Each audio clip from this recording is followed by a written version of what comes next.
Okay, so I just got off the phone with Jeff Little. Jeff Little is a smallmouth river fishing expert. I called him up and told him I was going to do this backwoods bass fishing thing and offered to take him out.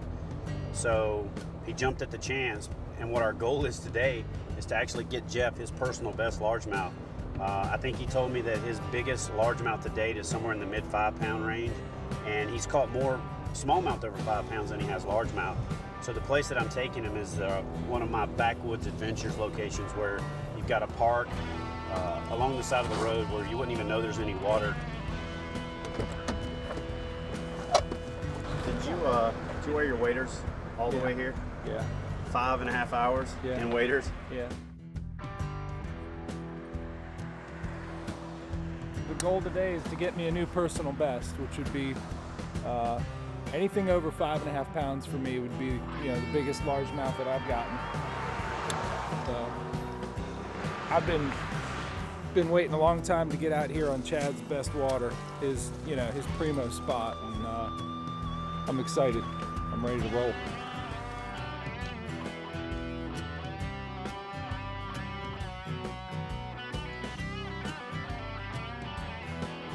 All right, so we've made it back to the spot.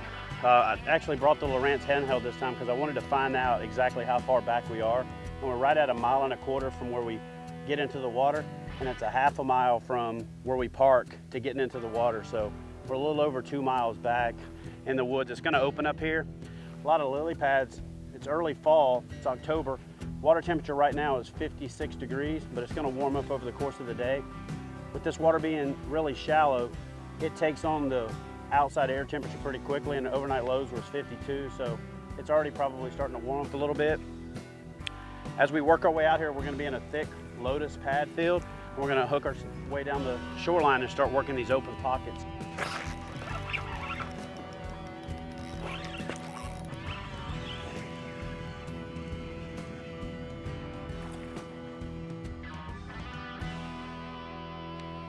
I have a little trick that I tell my clients when I'm doing guided trips. They ask me how long do they wait after the blow up.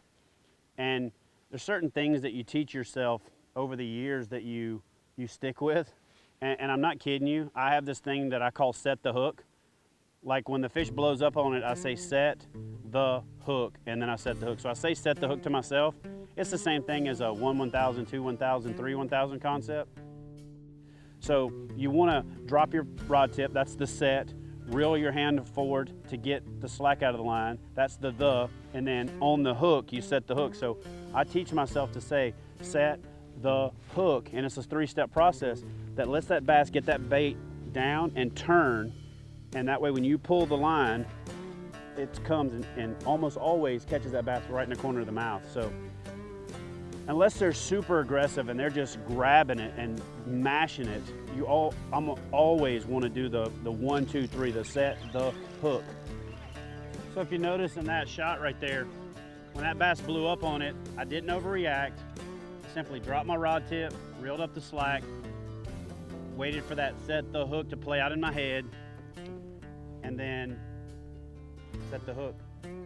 Not a huge bass, but like I talked about, he's hooked right in the corner of the mouth because I gave him that opportunity to take it, run away with it, and think that he had gotten away with stealing that frog.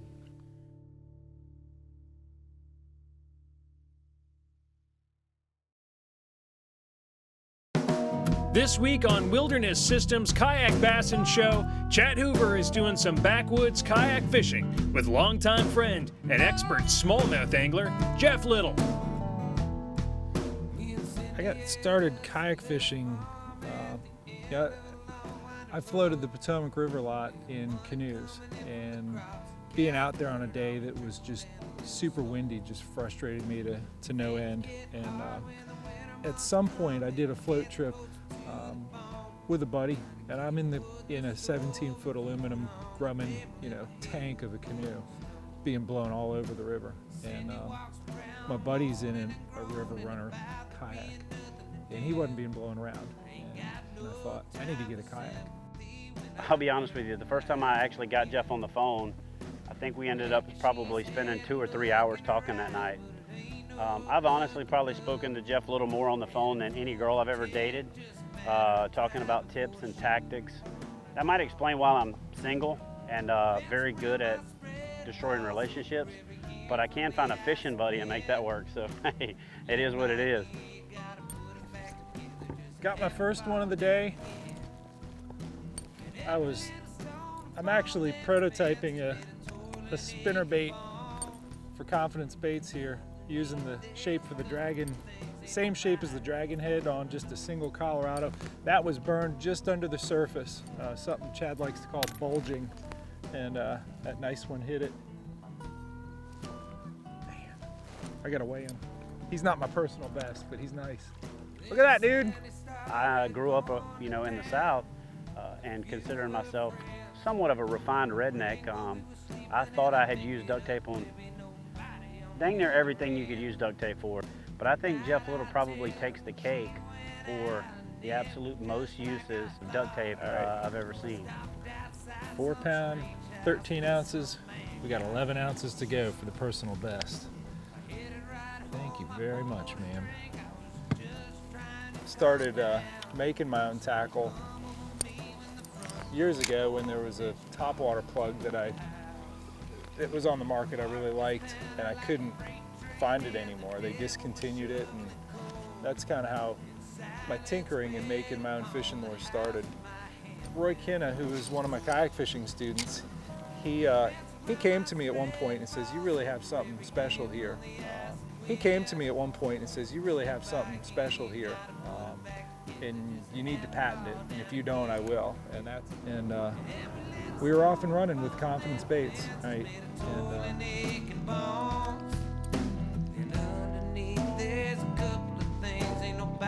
There you go.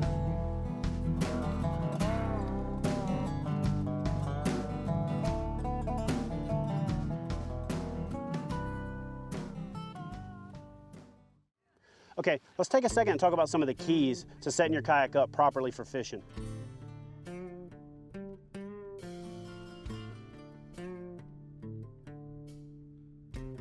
There are a few basics that are must-haves. A good comfortable seat for spending hours in the boat, some type of boat management system for when the wind picks up, some way of organizing your gear, and some way of managing your rods. Let me show you a couple of the things that I do to customize my kayak to give it the versatility to reconfigure no matter where I'm at. The Mighty Mount system for putting hard mounts up here, something I want really stable. The gear tracks for stuff that I want to be able to move back and forth.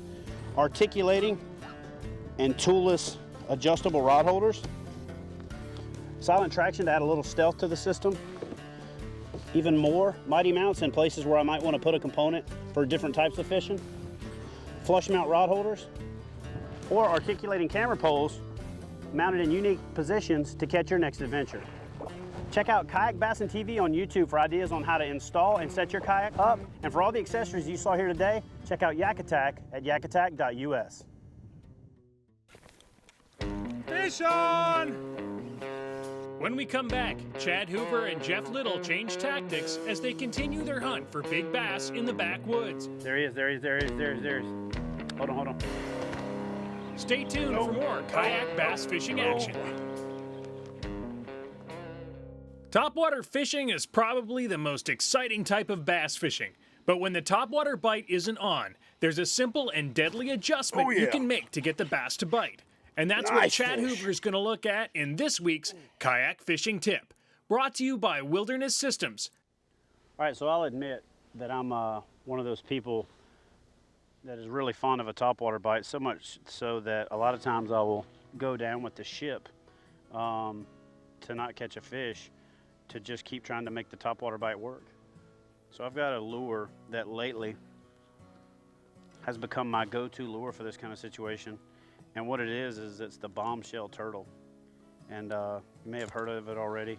Kind of works off the premise that a bass, a turtle is a natural enemy of a bass. They're nest raiders.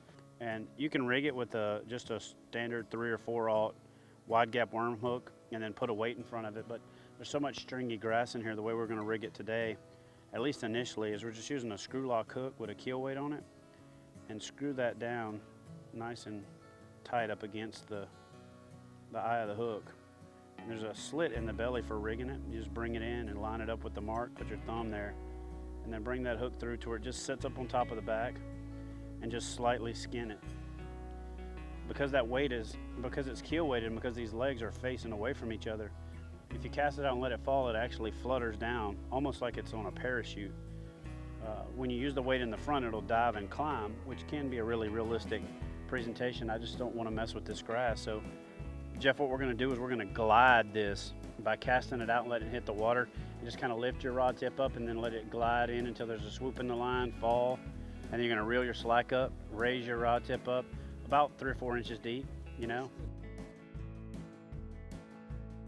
And when it falls down, it can actually settle on the grass. You can snatch it up out of there and it'll come out of there clean because the keel weight will set it down on the grass and the legs almost act like landing gear. So keep just a tiny little bit of skin in there, put a little bit of that crawfish scent on there, and let's go hit these pockets and reel these edges with the bombshell turtle and see if we can change this slow bite into a show bite.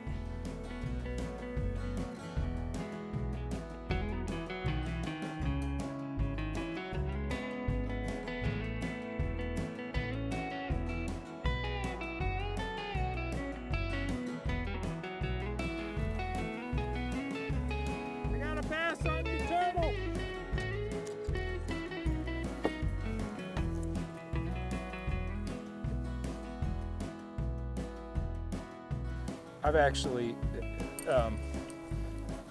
the one and only smallmouth that I've caught and ate was one that I gut hooked. It really broke my heart. I let it go like 3 times, and 3 times it swam off, and I filleted it, split it open, and in its belly, a turtle about that size. So I'd never really thought much of it until he brought these and showed them to me, but it makes perfect sense, you know. They're opportunistic feeders. In the water, on the surface, right below the surface. Pretty cool.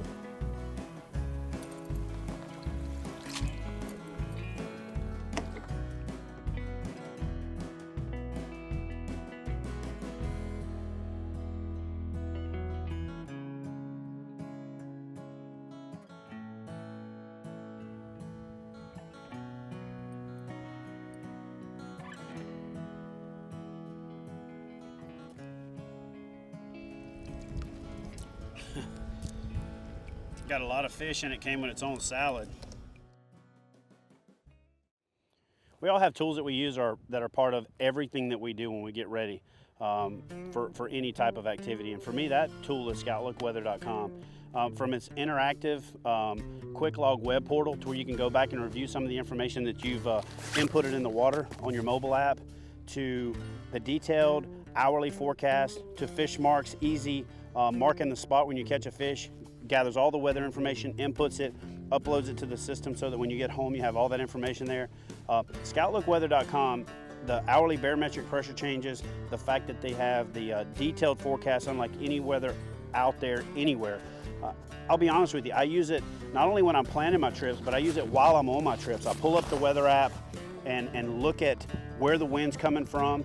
There's no telling how many times that I've headed out since I started using ScoutLook and the weather was forecast to do one thing. Just before I go out on the water, just as one last measure, I check it, everything's changed. So you get to use the map, you get to use the information that you gathered prior to the trip, adjust your strategy, and get out there to where you're gonna be in a place where the conditions are more conducive to catching fish. So all the tools that are available at ScoutLookWeather.com make it the ultimate tool for not only planning, but for making adjustments while you're out on the water to keep you in the fish. Okay, so let's take a second and look at the setups we are using today that we found the most success with. For me, it was the G Loomis GL2 jig and worm rod, and combined with a Shimano Core intermediate gear ratio bait casting reel.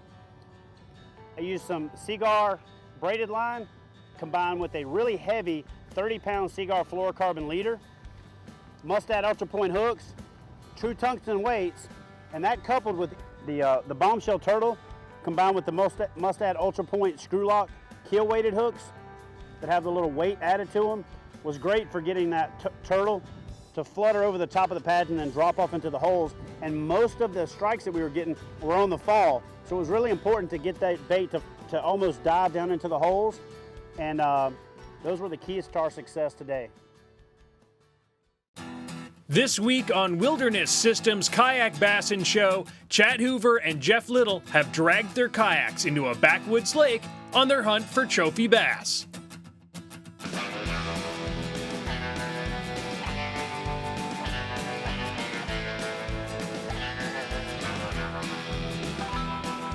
Don't you feel it coming, honey? Don't you feel the stone? Whiskey is A little guy. and your times are getting told.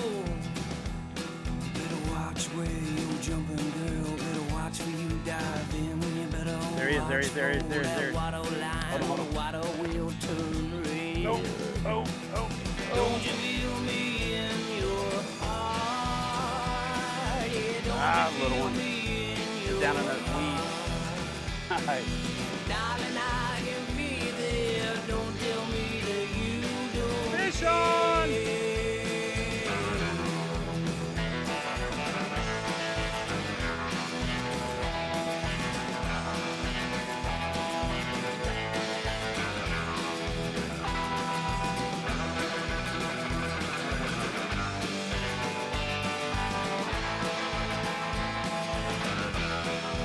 I keep on running, but these cities stay the same.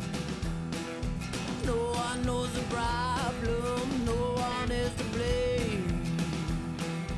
My Fish, shoes, fish, they're fish, wearing fish, fish, thin, fish, fish. I'm left holding everything or something Oh, has yeah. got to change. Don't you feel me in your eyes? Don't you feel me in your heart? Darling, Oh. I can be there. Don't tell me that you don't care.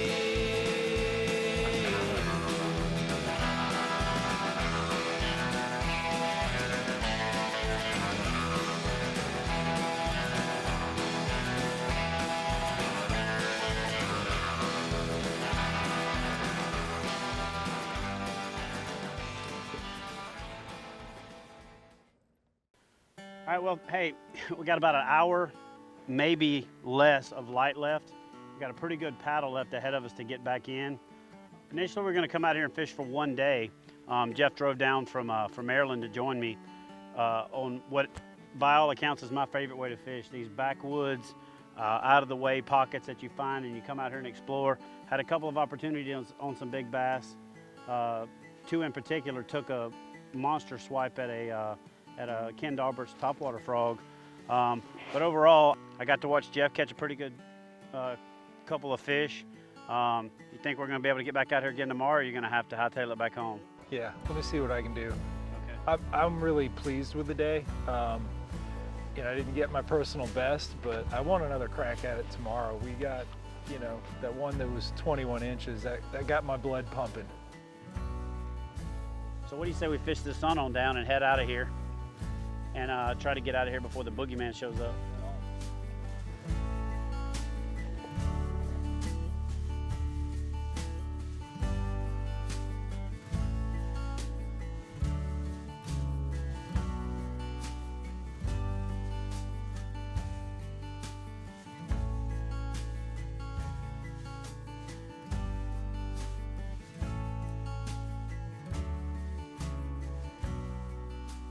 You know what?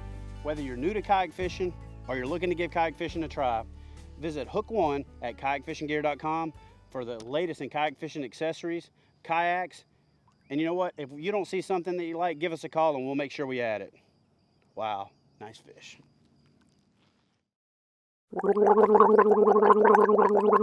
Blech.